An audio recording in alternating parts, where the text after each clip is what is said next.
क्या आपने कभी सोचा है कि हर एक कदम जो हम जिंदगी में उठाते हैं वह हमारे लिए एक नया सफर की शुरुआत होता है। आज हम साथ में उस सफर की शुरुआत करेंगे जिसमें हर काम को ध्यान बनाओ और आगे बढ़ो का मंत्र हमें सही दिशा दिखाता है। इस मंत्र के पीछे छुपी ताकत है जो हमें हर एक कार्य में, हर एक लम्हे में नई दिशा देती है।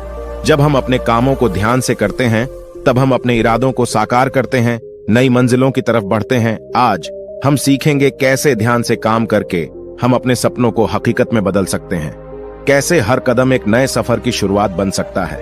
तो चलिए आज हम इस मंत्र के साथ मिलकर नए सफर की शुरुआत करते हैं जिसमें हर कदम एक नई कहानी का आरंभ होगा। बहुत पहले की बात है, एक महान सम्राट अपने रोज के कामों से परेशान रहने लगता था। उसको हर काम में मन नहीं लगता था। तब एक बार सम्राट के कानों तक बात पहुंची कि उसके राज्य में लाऊ नाम का एक बौद्ध भिक्षु असाधारण दार्शनिक रहता है। जब मंत्रियों ने बताया कि लाऊ के एक एक शब्द में जीवन का सत्य छुपा है, उनके जैसा प्रबुद्ध व्यक्ति दूर दूर तक नहीं है, तब सम्राट ने सोचा कि एक बार चलकर देखते हैं कि लाऊ झुंग कितना महान है। अगले दिन सम्राट लाऊ से मिलने निकला। लाऊ पहाड़ के पास एक छोटे से कस्बे में रहते थे। रास्ता बहुत लंबा था। बीच रास्ते में पता किया तो लोगों ने भी लाऊ की तारीफ की। सम्राट ने सोचा कि सच में कोई बुद्धिमान, पढ़ा लिखा और प्रभावशाली व्यक्ति होगा। शाम को जब सम्राट लाऊजू की झोपड़ी के बाहर पहुंचा तो एक मजदूर छोटी सी बगिया में काम कर रहा था। शरीर पर मिट्टी लगी थी, पैरों में चप्पल नहीं थी। सम्राट ने पूछा, अरे बागवान महोदय, लाऊजू कहां है? मैं उनसे मिलना चाहता हूं। बागवान ने कहा, श्रीमान आप अंदर बैठिए, मैं अभी लाऊजू को बुलाता हूं। सम्राट अंदर बैठकर प्रतीक्षा करने लगा। थोड़ी देर में लाऊचू ने झोपड़ी में आकर नमस्कार किया। सम्राट ने हैरान होकर कहा, अरे आप तो वही बागवान हैं जो बाहर थे। लाऊ ने कहा, कसूर माफ करें, मैं छोटा सा काम कर रहा था। मैं ही बागवान हूं और मैं ही लाऊचू हूं। आप आने का कारण बताएं। सम्राट ने कहा, मैंने सुना है कि आप जैसा असाधारण व्यक्ति राज्य में दूसरा नहीं है, तो मैं आपसे मिलने चला आया। मैं आपसे आत्मज्ञान पर उपदेश चाहता हूं, लेकिन मुझे माफ कीजिए। मैं देख रहा हूं कि आपके पास न कोई किताब है, न कोई सीधी, न कोई कला के संकेत दिखते हैं, लेकिन फिर भी आप बहुत शांत दिख रहे हैं। क्या मुझे आप अपना सीक्रेट बता सकते हैं? लाऊ ने कहा, सुबह का समय ठीक रहेगा, कल सूर्योदय होने से पहले आप मुझसे मिलिए।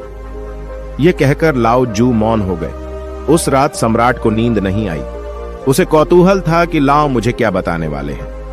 अगले दिन सम्राट पहुंचे तो लाऊजू बगीचे में खड़े थे। लाऊ ने कहा, सम्राट यहां आइए और इस जग से पौधे पर धीरे धीरे पानी डालो।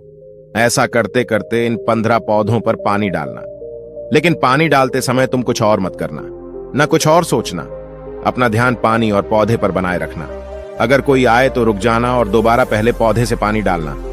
जब तुम सारे पौधों को पानी दे दो तब मेरे पास आना। सम्राट को पहली बार इस तरह का काम मिला था।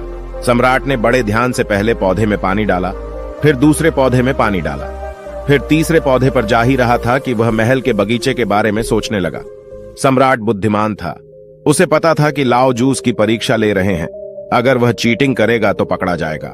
इसलिए सम्राट दोबारा पहले पौधे पर पानी डाल ले गया। इस बार वह दूसरे पौधे तक पहुंचा ही था कि पानी डालते डालते वह नदी के बारे में सोचने लगा। सम्राट परेशान होकर दोबारा पहले पौधे के पास पहुंचा। सम्राट जितनी कोशिश करता उतना व्याकुल हो जाता और खुद को किसी न किसी विचार में फंसा हुआ पाता। आखिर शाम हो गई, लेकिन सम्राट आखिरी पौधे तक पहुंच नहीं सका। जब सम्राट थक कर बैठ गया तब लाऊ ने कहा, सम्राट मैं तुम्हारी ईमानदारी से बहुत खुश हूं, इसलिए सुनो, जब मन विचारों से खाली होता है तब उसमें मन का असली स्वरूप यानी साइलेंट अवेयरनेस प्रकट होती है। तब हर साधारण काम भी तुम्हें असीम ज्ञान शांति देता है। राजा ने कहा, लेकिन यह संभव कैसे है? जब हम काम करते हैं तो हमें कई विचार परेशान करते हैं। लाऊ ने कहा, राजा तुम पौधे में पानी नहीं डाल रहे थे, तुम जल्दी से जल्दी काम खत्म करना चाहते थे। तुम्हें काम खत्म करने की जल्दी थी जिससे तुम मुझसे बात कर सको, इसलिए तुम्हें यह काम बोझ लग रहा था, जिस कारण तुम इस पल में रुक नहीं पाए। अगर तुम इस फल की कीमत समझकर केवल पौधे और पानी पर ध्यान देते तो तुम्हें कोई विचार परेशान नहीं करते। राजा ने कहा, यह सब तो मैं समझ रहा हूं, लेकिन इस पल में रहना बहुत कठिन है। क्या मुझे इसके लिए अकेले रहकर तपस्या करनी पड़ेगी? लाओ त्सु कहते हैं कि शांत मन तो पहले से ही मौजूद है। इसके लिए कहीं जंगल जाने की जरूरत नहीं है। सबसे पहले अपनी सांस पर ध्यान देना सीखो। तब आपको पता चलेगा कि शांति तो सांस के साथ ही बनी हुई है। उसके बाद काम करते करते सांस पर ध्यान बनाए रखो। आप बोलते चलते सोचते हुए भी अपनी सांस पर ध्यान दे सकते हो।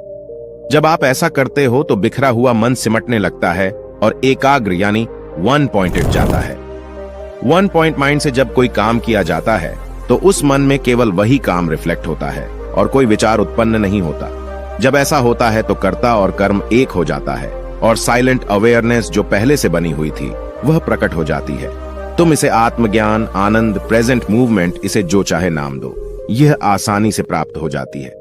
लाओ जो कहते हैं, जो मन मुश्किल को रजिस्ट नहीं करता, जो मन परेशानी से भागता नहीं है, केवल सचेत रहता है, वह मन हर परेशानी को पार कर जाता है। दोस्तों, कभी काम को बोझ मानकर जल्दी जल्दी खत्म करने की कोशिश मत करो, क्योंकि इससे तनाव पैदा होता है।